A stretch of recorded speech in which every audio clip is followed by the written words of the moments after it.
দেশনায়ক তারেক রহমানের নেতৃত্বে আজকে আমাদের সিদ্ধান্ত হয়েছে যে কেন্দ্রীয়ভাবে আমরা যারা উপস্থিত রয়েছি আমরা বন্যার চলার সময় উদ্ধার কার্যক্রম এবং শুকনো খাবার সরবরাহ, বন্যা পরবর্তীতে পুনর্বাসন কার্যক্রম এটি অব্যাহত থাকবে বাংলাদেশ জাতীয়তাবাদী দলের পক্ষ থেকে।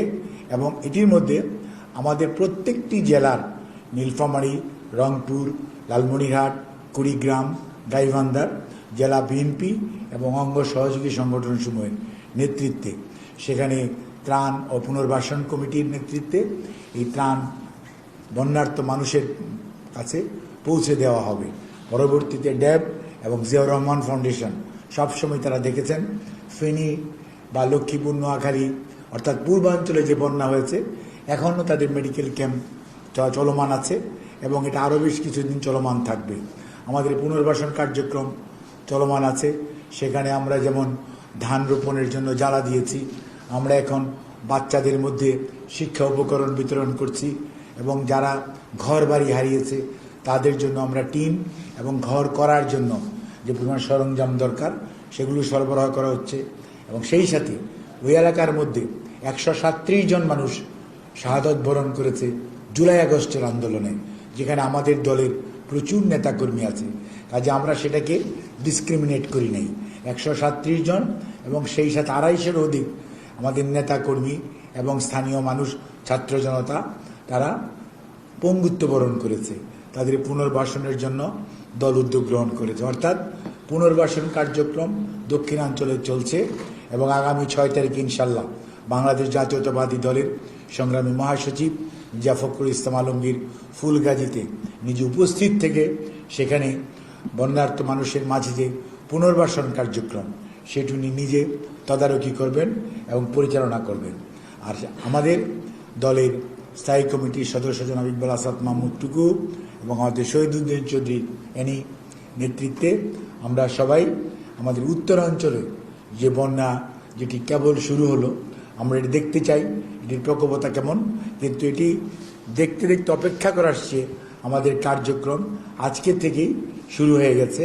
নীলফামারী, রংপুর, আমাদের লালমনিরহাট, কুড়িগ্রাম, গাইবান্ধাতে এবং আমাদের সকল জেলার নেতৃবৃন্দের সাথে আমরা আলোচনা করে এই বন্যার্থী মানুষের পাশে দাঁড়ানোর যেমন আহ্বান জানিয়েছি, তেমনি ত্রাণ পুনর্বাসন কমিটি করা হয়েছে প্রত্যেক জেলা প্রেসিডেন্ট সেক্রেটারির নেতৃত্বে এবং স্থানীয় অঙ্গ সহযোগী সংগঠনের নেতৃত্বে।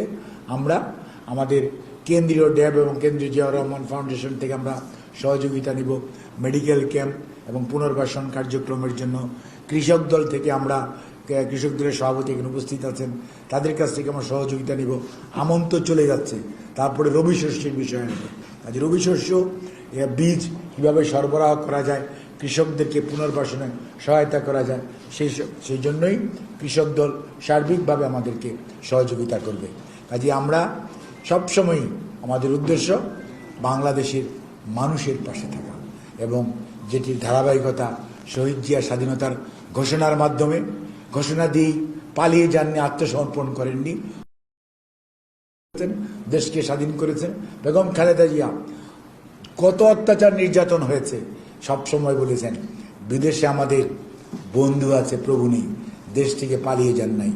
কিন্তু আমাদের নেতা জনাব তারেক রহমান সুদূর লন্ডনে বসে থেকেও দেশের মানুষের এই কষ্টের কথা চিন্তা করে দলীয় নেতা কর্মীদেরকে নির্দেশ দিয়েছেন এবং আমাদেরও কেউ সাথে আলোচনা করেছেন এবং দল সার্বিকভাবে উত্তরাঞ্চলের বন্যা পরিস্থিতি, বিশেষ করে রংপুর বিভাগের বন্যা পরিস্থিতি মোকাবেলার জন্য সর্বাত্মকভাবে তার প্রস্তুতি নিয়েছে এবং সেই প্রস্তুতি আপনাদের মাধ্যমে আরও ব্যাপকভাবে নেতাকর্মীদের মাঝে, সাধারণ মানুষের মাঝে যাতে এই খবর এবং এই নিউজটা যাতে ছড়ায়, যাতে বন্যার্ত মানুষ বিএনপির লোকদের কাছে, বিএনপির অঙ্গ সহযোগী সংগঠন এর নেতাকর্মীদের কাছে এবং আমাদের নেতাকর্মীদেরকেও উৎসাহিত করা যে এই উত্তরাঞ্চলের বিশেষ করে রংপুর বিভাগের বন্যার্ত মানুষের পাশে দাঁড়ানোর জন্য। সেজন্যই আমরা আজকে এই সাংবাদিক সম্মেলনের মাধ্যমে আমাদের কার্যক্রমের সূচনা করছি। আপনাদের সবাইকে ধন্যবাদ।